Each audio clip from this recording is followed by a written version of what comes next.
Hello everyone, I am Razorblade Mango, and I am here today to talk about the new film Transcendence, directed by Christopher Nolan's longtime cinematographer Wally Pfister, and starring one of my all-time favorite actors slash man crush, Johnny Depp.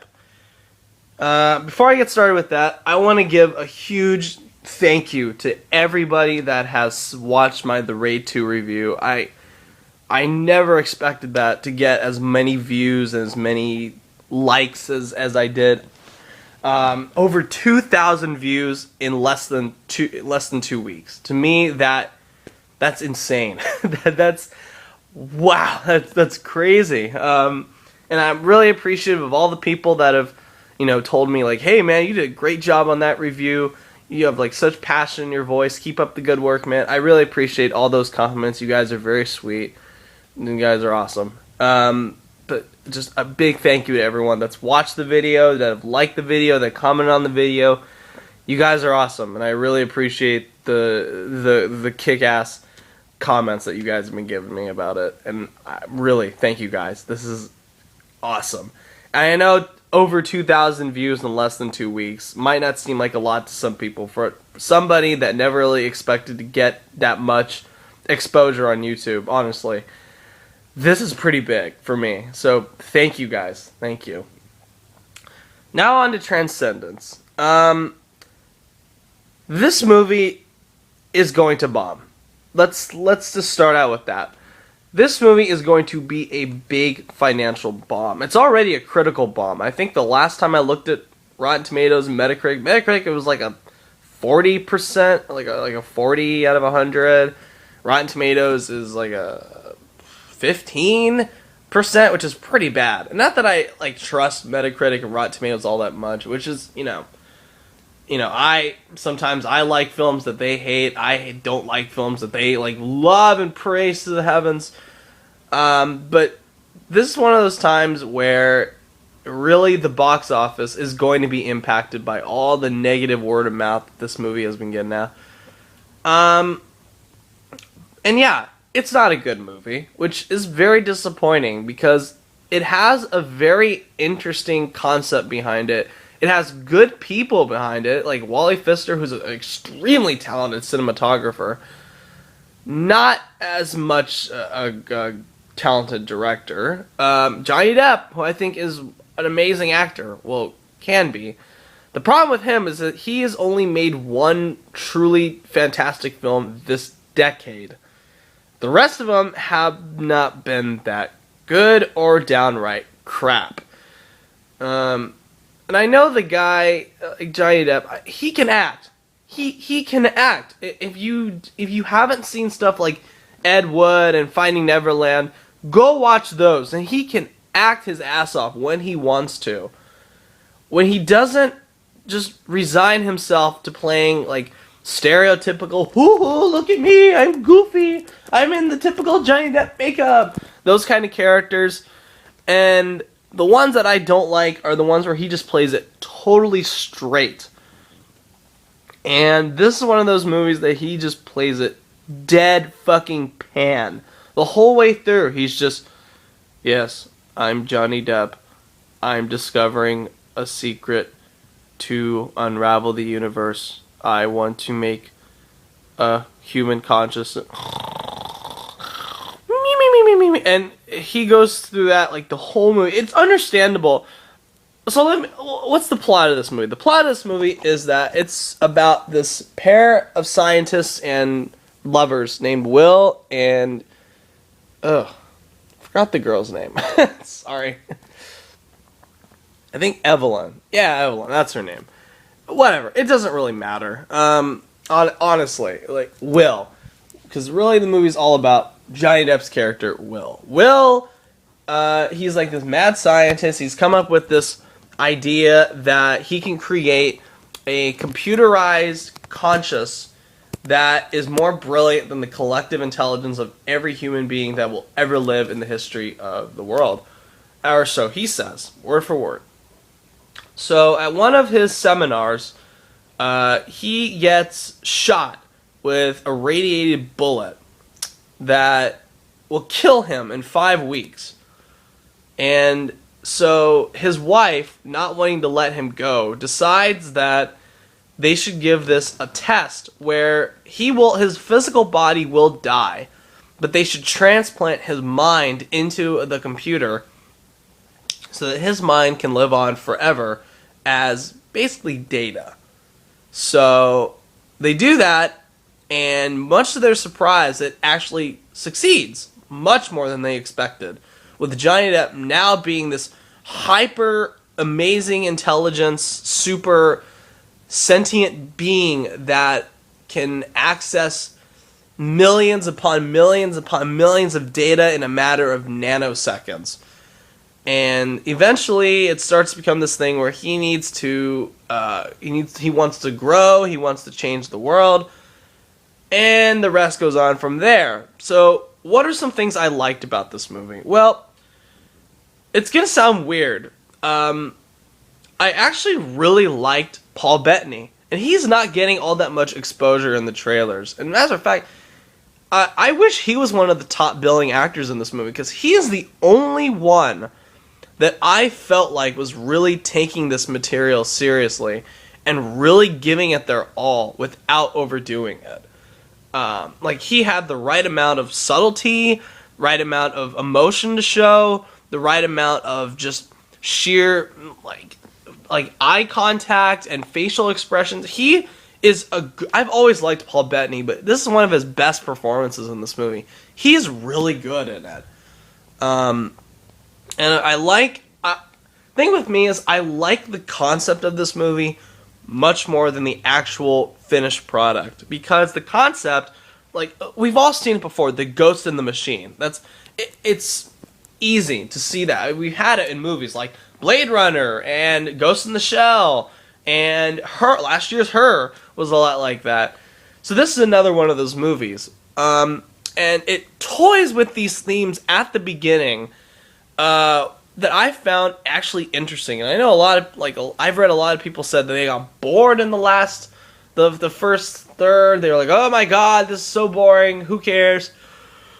I was never quote unquote bored during this movie. I was at the very basic level of storytelling. I was always interested in what was going on, and I wanted to know what was going to happen. Which leads me to one of the biggest problems of this movie. And this is not a spoiler alert. They show you the end of this movie literally in the first scene. Yeah, they give away the ending of the movie in the first 5 minutes. What little mystery there is in this movie is ruined by the fact that you know who is going to live, who is going to die by the end of the movie. I mean, of all the bonehead moves to do, why this one? Why? That's like it's like the Dark Knight having a flash forward to when he throws Harvey Dent off that building, and he says, "Oh, yeah, I'll take responsibility for all those deaths. So you're gonna have to hunt me. Okay, bye. Now enjoy the rest of the movie." And then the Dark Knight goes on from there at the bank scene. It's a lot like that. Now, I understand a movie starting out at a point that is very mysterious and ambiguous, and it's like, Jesus, what's going on? Like Inception, when they show Cobb entering the mind of Ken Watanabe's character at the end, when he's a super old man. We have no idea what's going on. We just stare at it and go, huh? And the movie flashes back and goes on from there. That's not a good technique with this movie. When it shows you the ending, the end result, and then tells you how it got there. It robs the movie of any suspense, any anticipation, any mystery, which is like the one thing that this movie had going for it in the trailer. It's like, Jesus, what's going to happen? Nope, they give it all away in the first 5 minutes. Dumb, stupid ass move. Really, really stupid move on the writer's part, on the director's part, because he didn't have the common sense to look at this and go, isn't that kind of dumb that that we're giving away the ending in the first 5 minutes? Yeah. Hello! Anyway, alright. So, another big problem I have with this movie is its message, where it wants... I don't know what this movie is trying to do. Is it trying to show... It's like, at the beginning, it's this message about how, oh, look at this super hyper advanced technology. Oh yeah, oh my god, it's gonna grow into this sentient being that's going to take over the whole world. Oh my god, you think Siri's cute today? Wait until tomorrow when she turns into a Terminator and wipes us all out. Oh my god, look at, oh, run for your lives, it's Siri! Ah! Oh my god! Ah! That's what the movie's doing at the beginning. It wants you to be scared of technology. And Martin Thomas put it correctly when he said it's kind of a smear campaign at the beginning. Like, wants you to be afraid of Microsoft, wants you to be afraid of Apple, wants you to be afraid of all these companies that are trying to advance technology for the betterment of humanity. But it also wants to do this thing where it's like, look at what technology, this hyper advanced technology can offer us though. Look at this. It can cure cancer, it can make the blind see, it can cure handicapped children, it can cure Alzheimer's, dementia, cancer, world hunger, poverty, the destruction of nature, global warming, all of that. It can cure all of that. But oh no, let's be afraid of it because it's evil. Yeah, it's evil. It's evil. And it does that throughout the whole movie. It just keeps flip-flopping back and forth between what it wants to say. It's like, okay, are you pro advanced technology or are you against it? Like, we don't know. It's just this confusing, awkward message throughout the entire movie that just never takes its time. It doesn't pick a side and wants to explore it from both, which is fine. I'm fine with a movie exploring both angles of a conflict. Actually, I prefer that because it makes it more interesting and debatable. But when the movie itself is actively like flip-flopping back and forth, it doesn't remain neutral. That's the problem. It does not remain neutral. It passionately goes with both sides, which are very conflicting, and the whole message of the movie just becomes muddled and confusing and very frustrating by the end. Where at the end, I felt like going, so what was the point of all this? Like, what was, and I'm not going to give away what happens in the last act of the movie, because, you know, shit does go down, but at the end, it's like they try to do where the whole movie is very, forgive the pun, robotic and kind of soulless with its message, and then at the end it flips back and it's like, oh, heartwarming. It wants to be heartwarming. Happy, sappy ending. Look at that. Woo! Okay, let's move on. It did not work. And the heart of the movie, it wants to be this relationship between Johnny Depp and Rebecca Hall.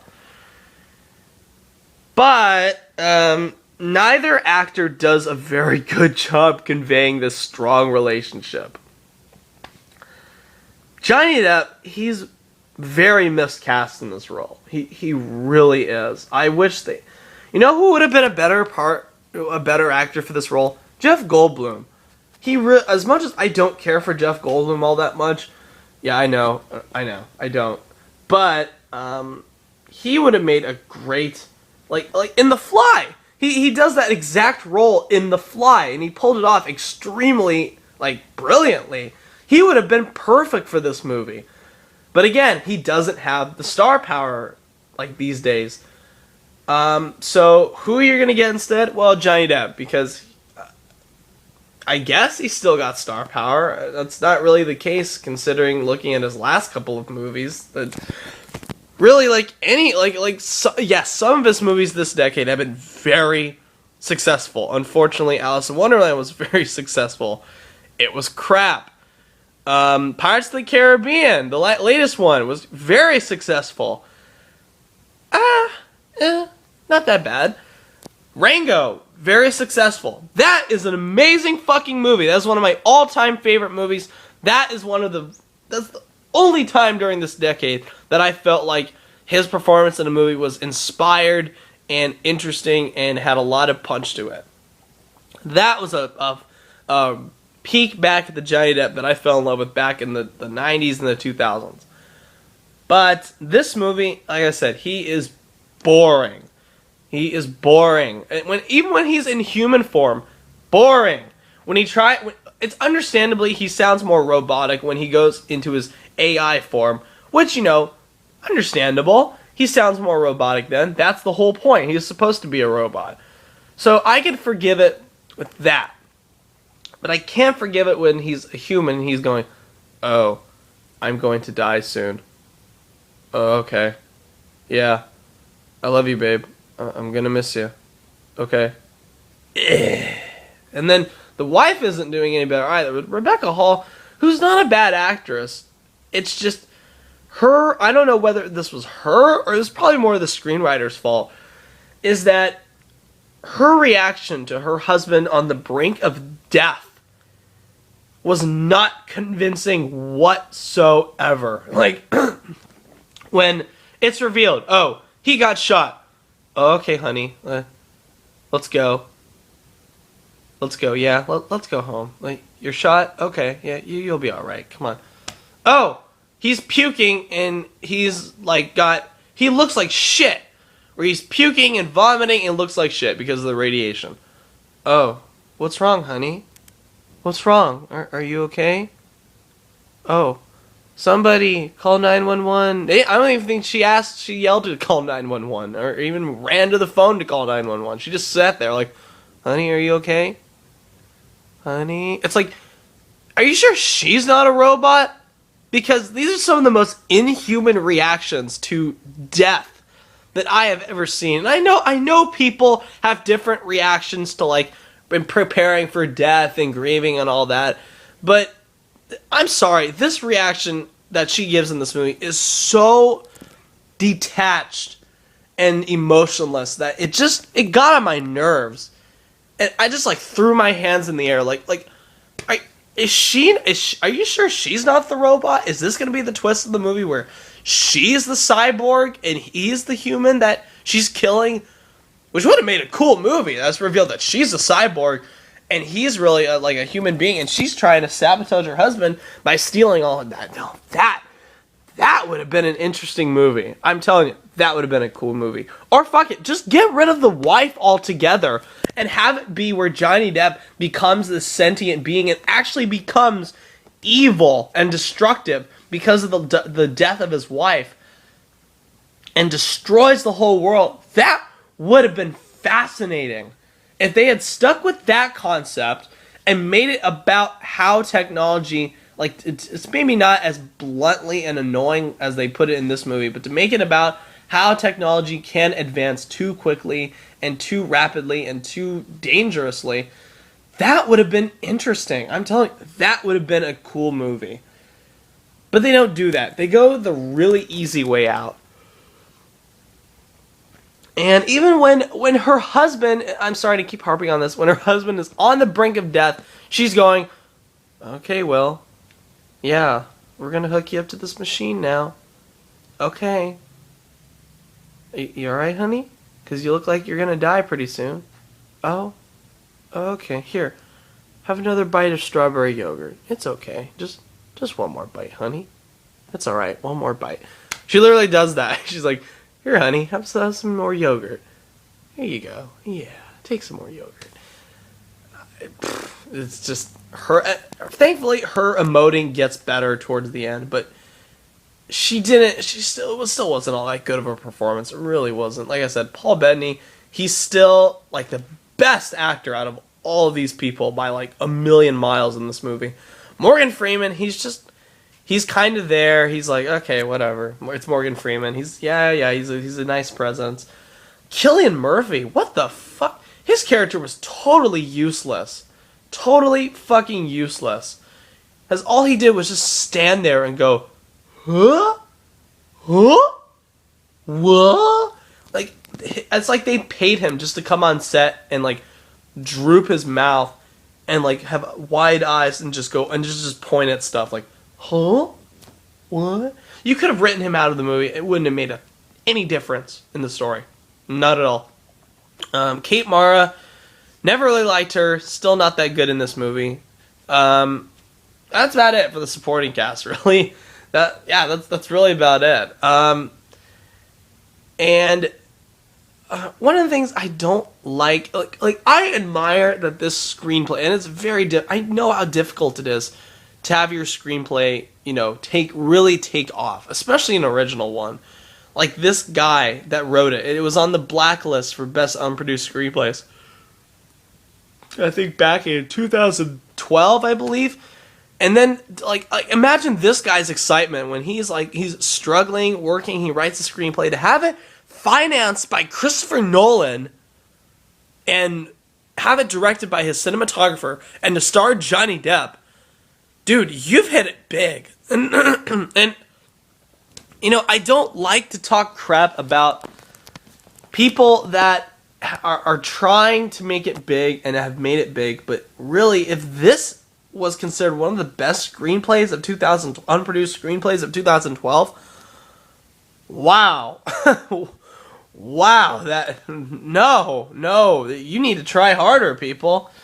I applaud this guy's success, but not the thing he made success from, which I don't even know if he's going to be successful from this. Like I said, this is going to be a huge bomb. I'm already going to tell you guys, this is going to be a huge bomb. And I was in the theater with teenagers that were like, oh, Johnny Depp, science fiction, it's got Christopher Nolan's name on it, all right.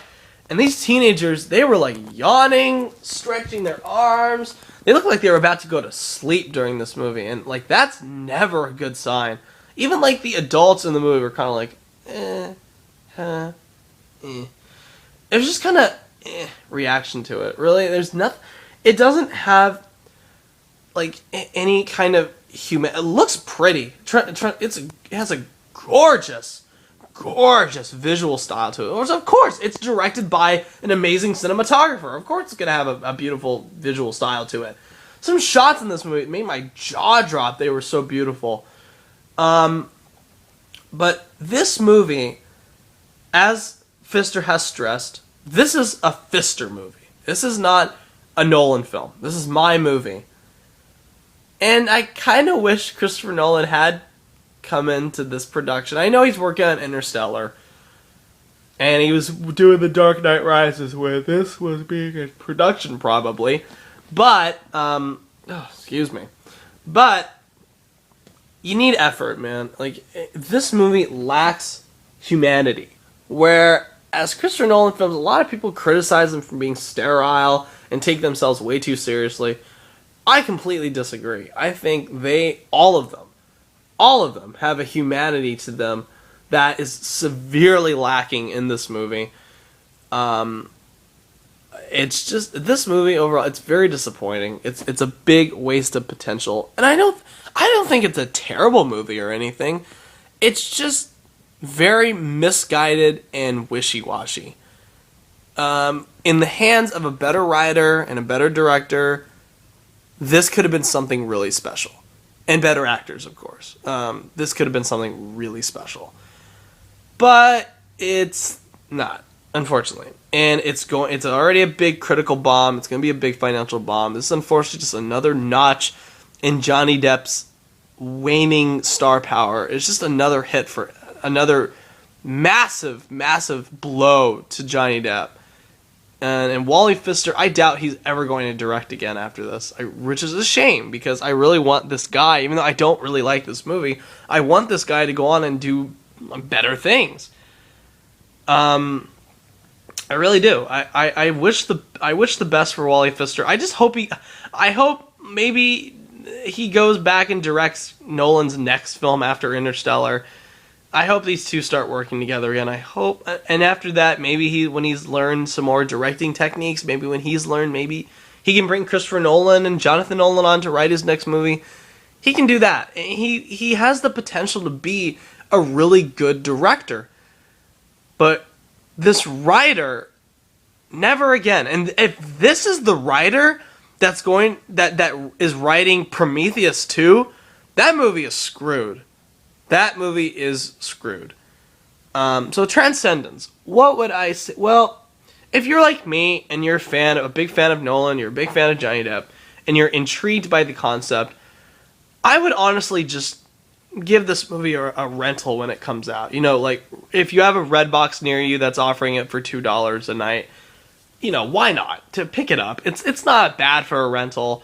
I don't hate it like a lot of people do. I just think it's wasted potential, and it's one of my biggest disappointments of 2014. Which is a shame, because I was really looking forward to this. But, you know what, these things happen, and unfortunately it just had to happen to this movie. So anyway, guys, thank you for watching. If you like what you see, subscribe. If you've seen this movie and vehemently agree or disagree with me, I want to know. Leave it in the comments. Alright, and as always, guys, thank you for watching. Have a good one.